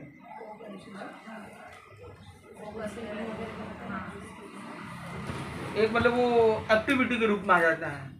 तो ये 4 रूप हो गए, प्रार्थना समाज असेंबली हॉल में, प्रार्थना सभा में। दूसरा स्कूल क्लासरूम्स तक, घर तक हो जाता है, मतलब क्लासरूम का एक पीरियड कभी बन जाता है। तीसरा है वो एक सब्जेक्ट बन जाता है, इसके एग्जाम वगैरह भी होती है। और चौथा वो एक एक्टिविटी, जैसे सोशल एक्टिविटी होती है वैसे ही एक जीवन विज्ञान एक्टिविटी होती है। हमने अभी अगर प्रार्थना सभा में हम जाएंगे तो वहाँ पे क्या होगा, वहाँ पे 8 पॉइंट अप्रोच रखते हैं वो लोग। क्या रखते हैं? 8 पॉइंट अप्रोच। 8 पॉइंट अप्रोच का मतलब है कि वहाँ पर वही जो हमने पहले बात की है, आसन, ध्वनि, आसन, संकल्प, कायोत्सर्ग, प्रेक्षा, ध्यान, संकल्प और सत्य को वंदना, ऐसे मतलब कुछ बेसिक 8 एलिमेंट्स रखे, उसकी डिटेल में भी अपन नहीं जा रहे हैं। और प्रार्थना सभा में बेसिक प्रोग्राम्स किए जाते हैं। कौन से? ध्वनि, संकल्प, श्वास, प्राणायाम, कायोत्सर्ग, प्रेक्षा, ध्यान, संकल्प और सत्य को वंदना। एक सत्य को वंदना के सिवाय बाकी सारे पॉइंट्स हमने पहले डिस्कस किए हुए, वो सेम रिपीटेड है यहाँ पे। अब किसे मिलना चाहिए? जीवन विज्ञान जरूरी किसके लिए? बच्चे के लिए जरूरी है कि बड़े के लिए? नहीं, सबके लिए नहीं, पहले माता पिता। वरना स्कूल में सिखाया जाएगा वो घर पे नहीं आएगा। तो माता पिता,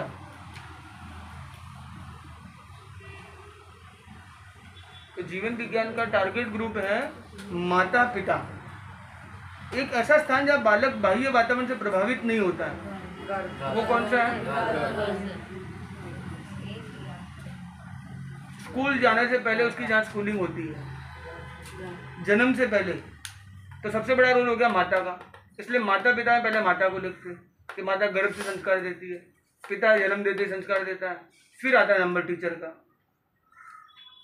जीवन विज्ञान प्रशिक्षण में आप क्या जानते हैं?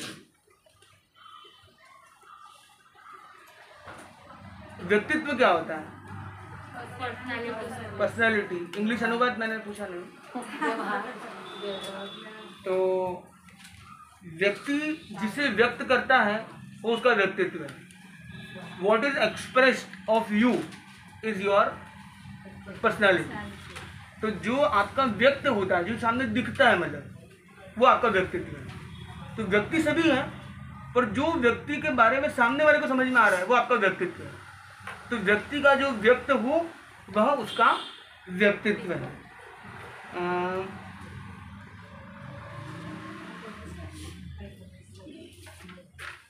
हम आज के लिए इतना ही रखते हैं। हमने काफ़ी अच्छी चर्चा चिंतन किया है। किसी के मन में कोई प्रश्न हो तो पूछ सकता है। अगले 1 मिनट में हम इसको कंप्लीट कर सकेंगे। चैतन्य केंद्र कितने भाई देवे? 13 है। Very good. और सिखाए जाने वाले जीवन मूल्य, कौन से जीवन मूल्यों को सिखाया जाता है जीवन विज्ञान में?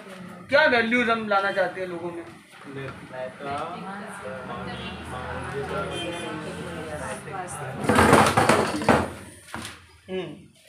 नैतिकता, मानवीयता, भावनात्मकता। मैं रिवीजन नहीं कर रहा था, मैं बोल रहा था नैतिकता तो लानी है, मानवीय मूल्य लाने, पर वो कौन से मूल्य, कौन से नैतिक मूल्य, कौन से मानवीय मूल्य, कौन से भावनात्मक मूल्य? तो पहले तो हम एस से चालू करते हैं। एस से कौन से मूल्य हो सकते हैं? स्वावलंबन, खुद का काम खुद करो भाई, दूसरों को मत पकड़ाओ। दूसरा सत्यनिष्ठा, सामंजस्य, सहअस्तित्व, और क्या हो सकता है? सह से बताइए। सहिष्णुता, सहनशीलता, एक ही बात है। सहयोग, सह से है संप्रदाय, संप्रदाय निरपेक्षता, समता, सकारात्मक संगठन, सरलता। बहुत अच्छी बात है, वेरी गुड, आपने अच्छे प्रयास किए। तो ये हमने कुछ यहाँ पे बिंदु लिखे, 1 2 3 6 7, ये जो 7 बिंदु लिखे, 7 सकार। तो स्वावलंबन, सत्यनिष्ठा, सामंजस्य, सहअस्तित्व, सहिष्णुता, संप्रदाय निरपेक्षता, समता आदि, ये कुछ बिंदु हैं जिसको हम अपने लाइफ में लाना चाहते हैं। इसके सिवाय क्या हो सकते हैं? कर्तव्य निष्ठा, कि हम चाहते हैं कि जो बच्चे हों वो क्या है, एक रिस्पॉन्सिबल ह्यूमन की तरह जिए। कर्तव्य निष्ठा, पेशेंस, नैतिकता, धैर्य। तो ऐसे अनेक बिंदु हम सोच सकते हैं। हमने यहाँ पे कुछ प्रमुख बिंदुओं पर आज चर्चा की यहाँ पे। तो ऐसे अनेक मूल्य हैं, तो हमारे पास कुछ नाम होने चाहिए, और जितना इसके बारे में सोचे, स्काई इज द लिमिट। और कुछ बेसिक पॉइंट्स को हमने आज यहाँ डिस्कस किया है। जीवन विज्ञान बहुत विस्तृत विषय है, पर आज इस जीवन विज्ञान की क्लास में आपको क्या लगा कि जीवन विज्ञान हमारी लाइफ में रेलेवेंट है? कितने लोगों को लगा? क्या आपको लगता है कि एग्जाम के नॉलेज तक ये सीमित होना चाहिए, या एग्जाम में के सिवाय भी हमारी लाइफ में अप्लाइड होना चाहिए? तो जीवन विज्ञान के बारे में हमने आज जो भी सुना है, जो भी जाना है, उसे हम जीवन में लाने का विशेष प्रयास करें, तभी जीवन विज्ञान जीवन का विज्ञान बन पाएगा। इन्हीं भावनाओं के साथ सुनेंगे मंगल पाठ। द वैल्यूज प्रमोटेड बाय जीवन विज्ञान। जीवन विज्ञान में किन मूल्यों की चर्चा की गई?